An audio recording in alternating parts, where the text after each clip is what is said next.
Good afternoon po. Lalamove po. Ay, may nakuha na po. Kasi naano ko pa rin eh. Hindi naman po siya nag-cancel eh. Kasi nasa ongoing ko pa rin po siya.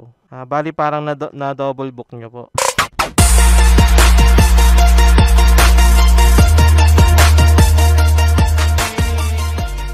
Yo guys, what's up?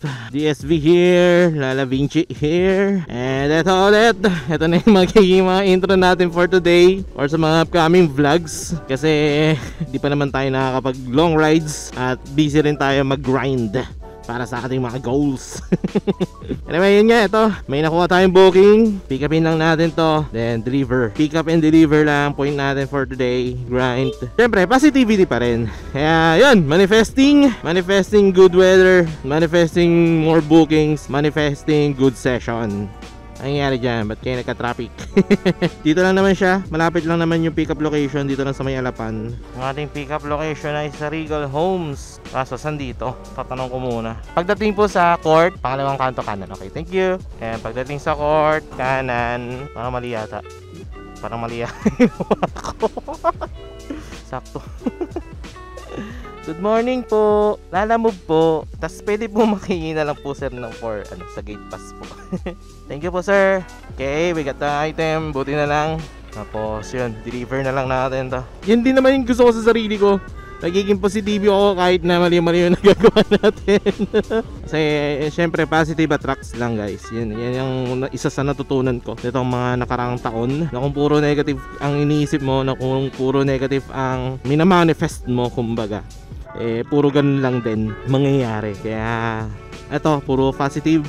Kahit na may mga hindi magandang nangyayari, I still take it as a positive kasi I want to attract positivity. Thank you po.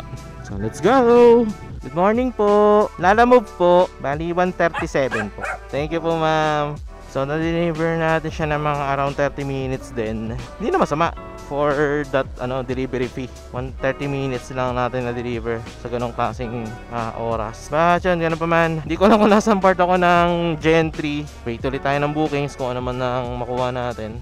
So update ko na lang kayo guys kung may nakuha ko, okay? 12 seconds later. May pumasok ulit na booking. Ito malapit-lapit lang. Lalamove po.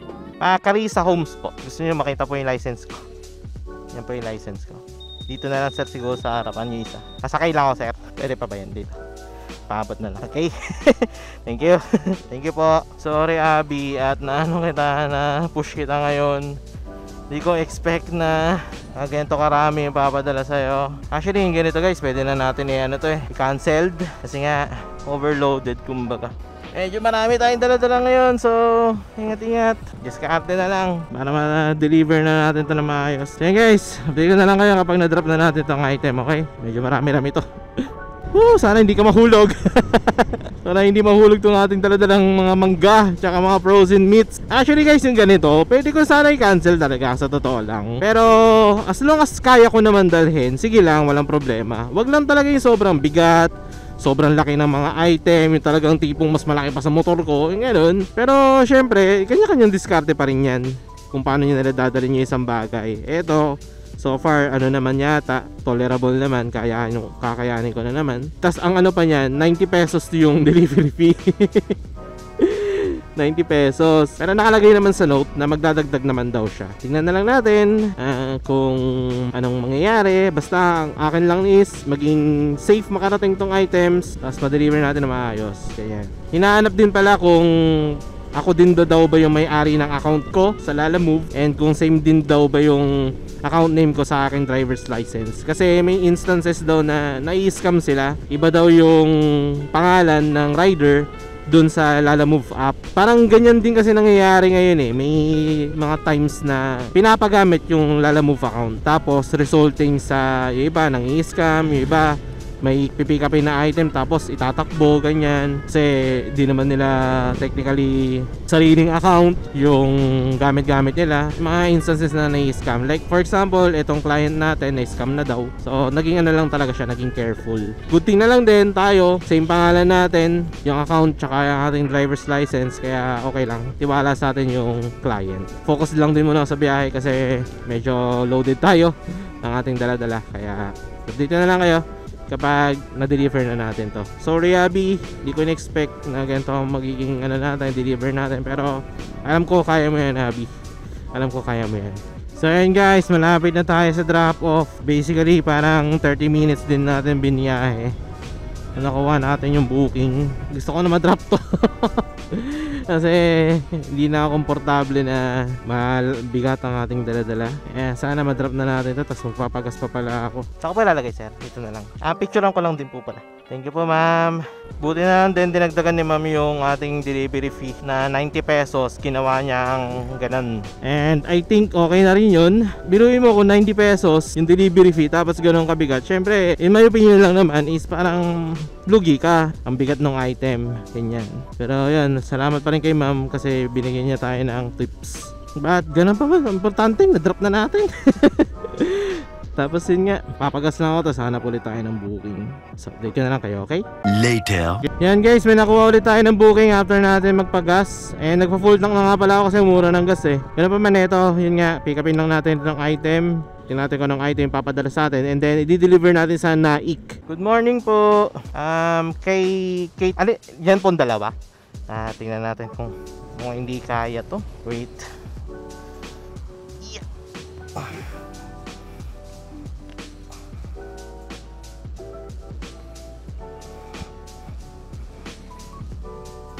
Nakpo. Ma'am, sorry po, hindi po kaya yan. Hindi, may pilay po kasi ako kaya hindi ko po kaya magbuhat ng mabibigat po ngayon. Pasensya na po, ma'am. Siya po ba nag-book nun? Okay. Pasensya na po. Sorry. Morning po, sa Lalamove po ito, ma'am. Bali, yung item po kasi na ipapadala dyan, ma'am, hindi ko po kaya gawa ng may pilay po kasi ako. Sorry po, hindi ko po kasi alam na mabigat. Sorry po, ma'am. Ako po kasi may pilay po kasi ako kaya hindi ko na rin po kaya mabuhatin. Okay ma'am, sige po, pasensya na po. Sige po ma'am, pasensya na po. So yun guys, cancelled na. Pinost yung Lalamove ang aking pag-take ng orders kasi kinancel ko nga daw. Kung magaan lang yun or kasya sa Lalamove bag, okay, walang problema. Kanina, di ba, may nakuha tayong booking na frozen goods and mangoes. Okay sa akin, kumbaga, nalagay ko naman siya sa Lalamove bag. Ang problema naman itong item na to, dalawang ganun box na malaki. Lalo pa ngayon na nung tinry kong buhatin, tutusin, sumakit kamay ko. Parang hindi ko kaya yun. Tapos hindi ko rin alam kung paano i-deliver na maayos yun kasi kung sa Lalamove bag pa lang hindi na siya magkasya, paano pa kaya kapag yung isa pang box. Pasensya na po ma'am, hindi ko po kasi talaga kaya, sorry po. Bakit yun nga, pinost ni Lalamove ang ating pag-take ng bookings, so wala tayong choice kundi magpahinga, maghintay at mag-take na lang ng bookings ulit after ng 10 minutes. So yun, sorry po again. Anyway, update ko na lang kayo kapag nakakuha na ulit tayo or pwede na ulit tayo mag-take ng bookings, okay? 12 seconds later. So yun, kakasabi ko lang, after ilang segundo may nakuha tayong booking. Actually, hesitant pa nga akong kunin kasi mamaya baka yung previous na client ko yung nag-book, pero so far hindi naman. Tara, pick upin natin to. Tapos i-deliver natin to sa GMA. General Mariano Alvarez. Pick up po. Mukhang kaya naman po i-load. Tatry ko pong i-load ma'am. Ano muna, dito sa top box, mga plastics.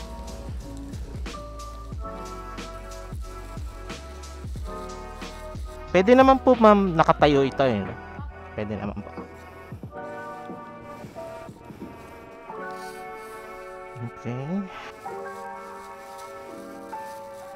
Sige po ma'am, tatakbo ko po. Ayan guys, medyo loaded yung dala-dala natin. Medyo marami. Ayan, may laman yung ating top box. May laman ang ating Lalamove bag. Madami-dami din. Puno. And then meron pa tayong plastic dito sa may ating fuel tank. I just hope lang deliver natin ito na maayos. Para kahit paano nakakuha pa tayo ng iba pang bookings. Sorry Happy, kung napupush kita ngayon, sorry. Pero para sa pangarap din natin to. Update ko na lang kayo guys kapag malapit na tayo sa drop off, okay? Good PM po kay Ma'am Bebs po. Ay, wait lang po, medyo marami lang po. Wait lang po. Buti na lang po na pagkasya-kasya ko. Marami po pala. Ay, salamat po. Okay, drop na natin. Thank you po sa tip. Thank you po ma'am. So, yun guys, drop din natin. Thank you po sa tip. Hanap ulit tayo ng booking. So update na lang guys, okay? 1 hour later. So yan guys, ito may nakuha tayong booking pa San Pedro na.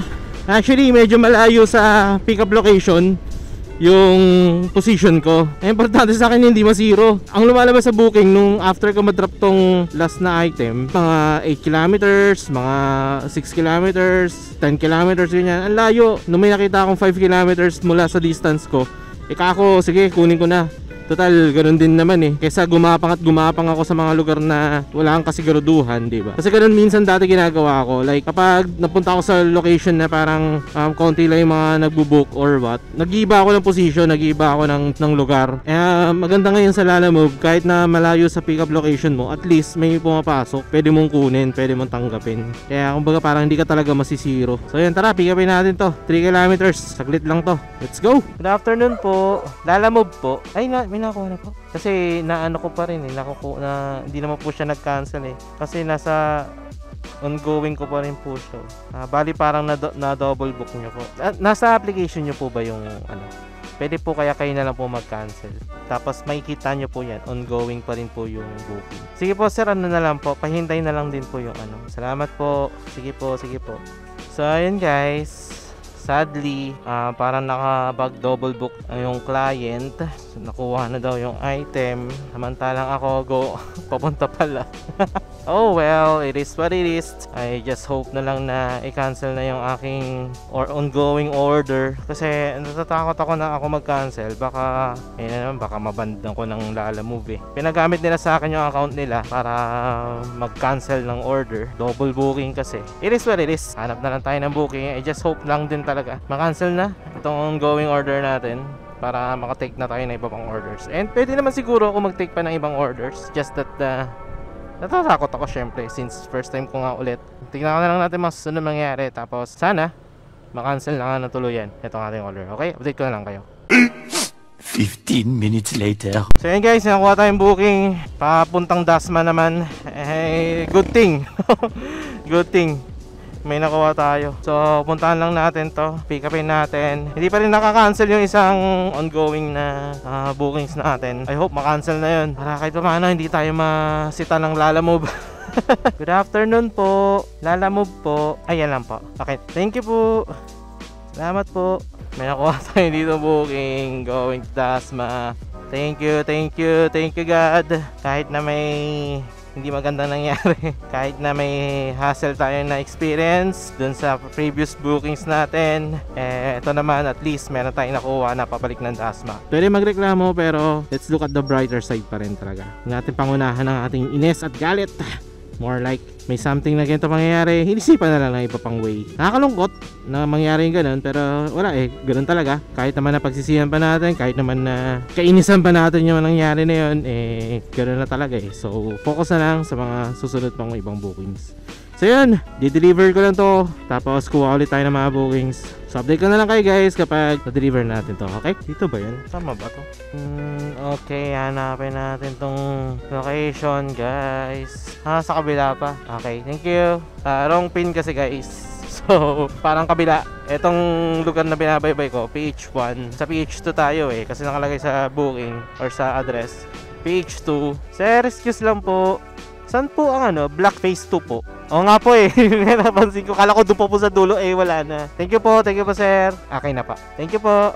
So yun, nakita rin natin sa wakas. Ayan, salamat po sa mga tumulong, nagbigay ng instruction para makita yung lugar.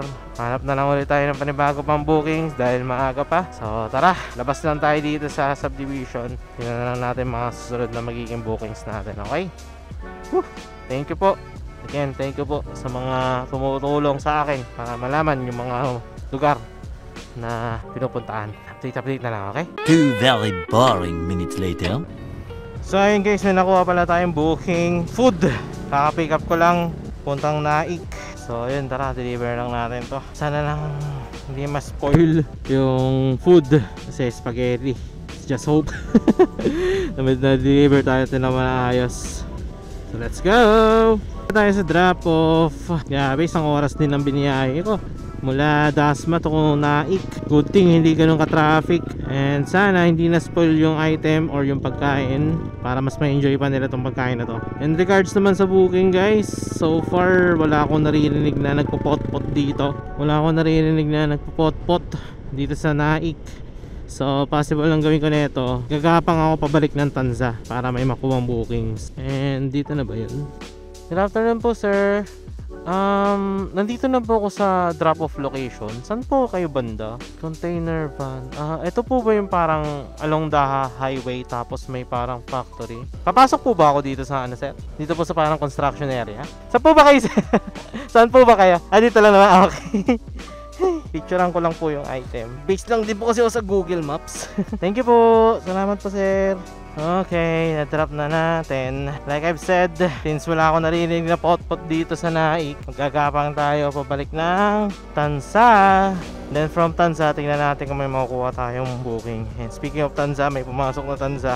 Pero 20 kilometers sa pickup. Nakakaya sa client pag kinuha natin yan. Kasi kung sakali man ang kunin natin yan, tapos ang layo-layo ko pa, maghihintay siya ng ng matagal dito. Kapang lang ako pabalik ng sentro ng Naik. Papahinga rin lang din siguro. Bibili ng mga may inom or what. Kasi medyo dehydrated na ako. Ubos na yung tubig na iniinom ko. Kaya update ko na lang kayo. Okay guys? You get the idea. May nakuha nga pala ulit tayong booking guys. Habang tayo ay nakatambay, pupunta naman tong Carmona, Tanza to Carmona. So tingnan na lang natin kung anong item to. Hindi ko alam saan tayo naputol, pero ang huling request kasi sa atin ni ma'am ng client, pwede daw ako maghintay kasi may mga inaasikaso pa daw siya, may mga pinahabol pa, etc etc. Which is sa akin walang problema kung maayos naman nakiusap. Hindi naman tayo ganun ka suplado kung tutusin. Tapos yun, nagbigay rin naman siya ng tip. Tapos pinakain niya pa ako ng mais con yelo dahil sa paghihintay ko. Kaya maraming salamat po ma'am sa tip. And hindi pala mais con yelo, banana con yelo. Yan, namiss ko lang. Namiss ko lang yung banana con yelo na yun. And sarap, thank you very much po. Malapit na tayo sa drop off. I hope makita agad natin tong drop off kasi kukuha pa ako ng isang booking. Pero pauwi na ng Kawit, ganyan. Kung may malapit man, kukunin ko na rin mula dito sa Carmona para kahit pa paano hindi sayang yung pagpunta dito or hindi talo pagpunta dito, no? Maggagabi na rin itong pin location ito. I guess tama na to, deliver na lang natin. Sana makita agad natin yung address nitong drop off. Let's go. So sa dulo ba daw guys, sabi ni kuya, kasi nakalagay dito 1,000 something, ganyan. So sa dulo pa, tingnan natin kung tama ba. Actually mali pa nga yung pin mali yung pin nung sa app. Sir, nasa may po kayo? Malapit po kayo sa covered court? Sige po, diretso lang po ako sir. Huwag nyo muna po ibaba, baka makita niya po ako. Sorry po sir, sorry po. Opo, taga-Kawit po kasi talaga ako. Kaya hindi ko po alam to. Ang pin po kasi ng Lalamove app, dun pa po sa kabila. Okay na po sir, salamat po. Pasensya na po talaga. Na-drop din natin sa wakas. To give you guys some context, maliga kasi talaga yung yung drop-off pin. Kaya nag-base lang din ako dun sa nakalagay na address. So ako naman, siyempre sinearch ko sa Google Maps. Kaya yun lang din yung sinundan ko. Medyo nalito-lito lang din talaga ako kasi nga hindi ko kabisado tong lugar na to. Pero at least na-drop na natin yung item. Good thing na-drop na natin yung item. And I'm not sure kung makakuha pa ako ng bookings dito, pero tatry natin gawa ng alas 6 na ng hapon or ng gabi. Kaya tingnan na lang natin mga susunod na mangyayari, okay? By sheer coincidence. Habang nakatambay, may nakuha tayong booking. Ito, palapit na sa pick-up location. Ang drop is sa Bacoor, Cavite. Kasi hindi ko alam saan part ng Bacoor. Mamaya paano papalayo ng Kawit pa rin may ni-request yung client natin na kung pwede check daw muna yung item bago natin pick upin. Ano po ba transaction niya nito? Tawagan ko lang po si sir. Picturean ko din po para sigurado. Magsisend na daw po siya ng payment. Okay na po ma'am, na-receive niya na po. Thank you po ma'am. Okay, na-pick up na natin. So without further ado, drop na natin to para hindi sayang biyahe. Pauwi ng Cavite o pauwi ng Kawit at least. So yun, sana madrop na natin to. Tapos nakaamuwi na ako. Kaso ang layo pa rin pala ng drop off location ko pauwi ng bahay. Importante, kumikita. Anyway, yun nga guys, drop na natin to. Let's go. OMG. So yun guys, Riko.